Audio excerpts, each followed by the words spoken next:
Un logement sur deux ne protège pas des fortes chaleurs et peut devenir un vrai danger pour les habitants.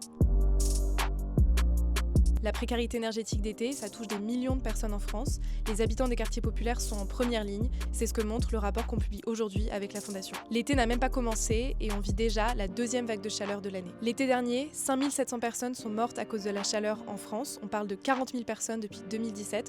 On n'a vraiment pas le droit de s'habituer. Cette année, on se penche plus en détail sur la situation des quartiers populaires. Comment expliquer que les habitants soient plus touchés par la précarité énergétique d'été? En réalité, ils sont surexposés à 3 niveaux. À l'échelle des quartiers, il y a beaucoup de béton, beaucoup de bitume, peu d'espaces verts. À l'échelle de leurs logements, qui sont souvent des appartements plus petits et qui ont plus de risques d'être suroccupés. Et enfin, à l'échelle individuelle, ils ont plus de risques d'être en mauvaise santé, d'exercer un métier qui les expose à la chaleur et d'avoir moins de moyens pour acheter des équipements rafraîchissants. Par exemple, pendant la canicule de 2003, le taux de surmortalité a été 3 fois plus élevé en Seine-Saint-Denis que dans le reste de la France. Face à ces constats inquiétants, les politiques publiques se font dangereusement attendre. Le gouvernement n'agit pas du tout à la hauteur du problème, alors que certaines mesures sont simples et pourraient être très rapides à mettre en place. Lancer un plan d'installation de volets et de brasseurs d'air, mettre à l'ordre du jour la proposition de loi de la Fondation Zéro logement bouilloire qu'on a déposée l'année dernière à l'Assemblée nationale, et enfin, mettre en place des plans grand chaud pour les personnes sans abri. Ne rien faire face au logement bouilloire, c'est précisément ce qu'il ne faut pas faire. C'est dangereux et coûteux. C'est des milliers de morts chaque année, des personnes qui souffrent et des milliards d'euros sur le système de soins. Pour faire avancer la lutte contre les logements bouilloires, on a vraiment besoin de vous. Si vous habitez dans un logement bouilloire, que vous ne savez plus comment vous protéger de la chaleur chez vous, écrivez-nous, votre témoignage est vraiment précieux, on vous recontactera.